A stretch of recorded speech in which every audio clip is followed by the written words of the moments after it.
Deep in the night, while most of Ouagadougou slept beneath the quiet Sahel sky, something unusual was happening. The streets were still, but tension lingered in the air. Quiet whispers began moving from house to house, carried through the narrow roads of the capital. Dark figures slipped through the shadows as if the entire city was holding its breath. For weeks, rumors had been circulating. There were powerful people who wanted Captain Ibrahim Traoré removed from power. Many believed another attempt was coming, but on this particular night, the rumors were no longer just speculation. Something real was unfolding. Inside the presidential residence, Traoré was awake. Sleep rarely came easily to him. Those close to him often said he still lived like a soldier on the front lines, always alert, always prepared. A dim lamp illuminated his desk, where reports and intelligence briefings were spread out. Some documents warned about possible internal betrayal. Others spoke about foreign influence and hidden political schemes. Messages from loyal officers urged him to remain cautious.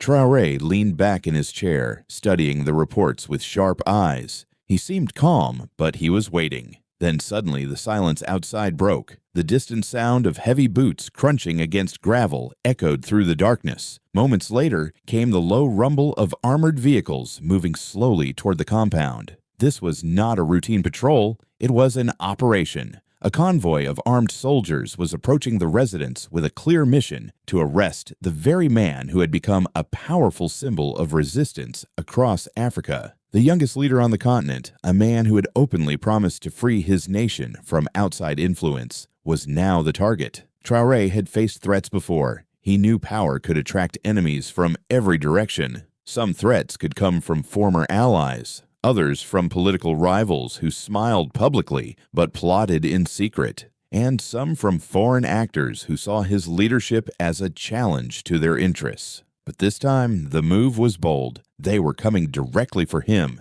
Suddenly, the door opened and his aide rushed inside. "Captain," he said urgently.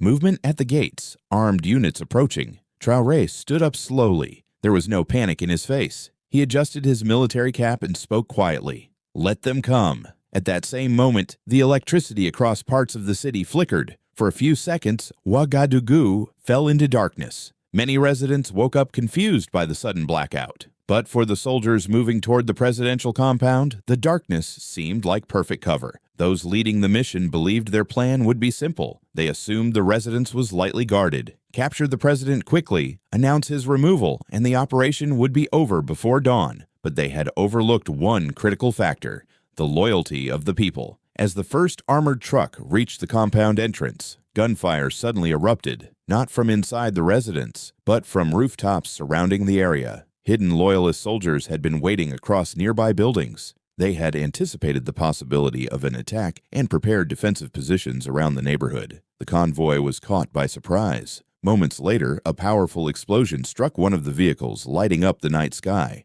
Flames reflected off nearby walls while chaos spread among the attackers. What was supposed to be a quick arrest had suddenly turned into a full confrontation. Inside the compound, Traoré grabbed a radio transmitter. His voice was calm but powerful. "Brothers, hold your positions. Tonight, they will learn that Burkina Faso cannot be taken." His message spread rapidly across military units in the capital. Some soldiers who had remained neutral now had to make a decision. Within minutes, checkpoints across the city became active. Gunfire echoed through the streets as different groups declared where their loyalty stood. But the battle that followed was not only military, it quickly became psychological. The conspirators had believed fear would break Traoré's support. They expected confusion and hesitation among his defenders. Instead, something unexpected happened. Citizens began pouring into the streets. Men and women gathered in groups, waving national flags and shouting his name. Some blocked roads to stop vehicles moving toward the compound. Others stood alongside soldiers, refusing to let the operation succeed. The people themselves became a barrier. By sunrise, the situation had completely changed. Many of the attackers had been captured. Others had escaped into hiding. The operation meant to remove Traoré had collapsed. Later that morning, several of the conspirators were shown publicly, their failed mission exposed. And Traoré.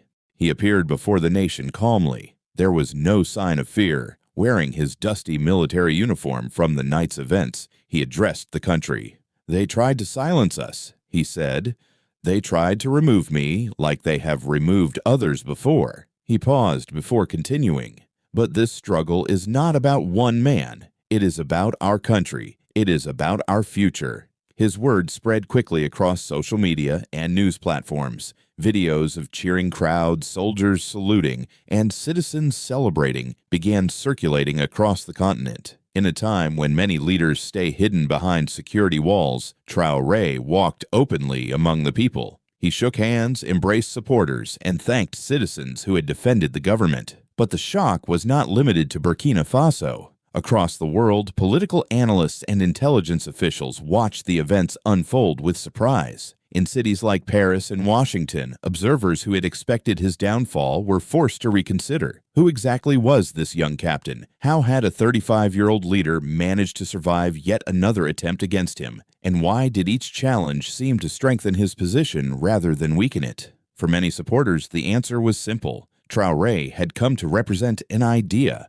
The idea that African nations could control their own resources. The idea that outside influence should not dictate the continent's future. For those who opposed him, arresting him was meant to end that movement. But that night had the opposite effect. Across West Africa, murals of his face began appearing on walls in countries like Mali, Niger, and Ghana. Young people shared his speeches online. Protesters carried posters with his image. The story of the failed arrest spread rapidly through markets, schools, and social media. Perhaps the most surprising revelation came later. Reports suggested that some soldiers originally sent to arrest him had changed sides during the confrontation. Seeing the support from civilians and hearing Traoré's message, they refused to follow the original orders. A few even joined the Loyalist forces defending the compound. For weeks afterward, the story was told repeatedly. Elders spoke about it like a modern legend. Students recreated the events in school performances.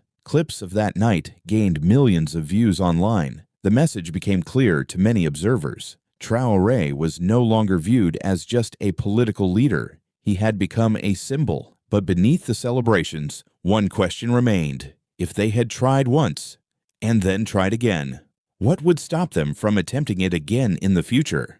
The world continued watching closely, because one thing had become undeniable. Every attempt to weaken Ibrahim Traoré seemed to make him stronger, and the story of that night continued to grow. The night when armored vehicles rolled through the darkness. The night when betrayal met resistance. The night when Africa's youngest leader stood firm against the storm. They tried to arrest Captain Ibrahim Traoré again. But what happened that night didn't just shock his enemies. It stunned the entire world.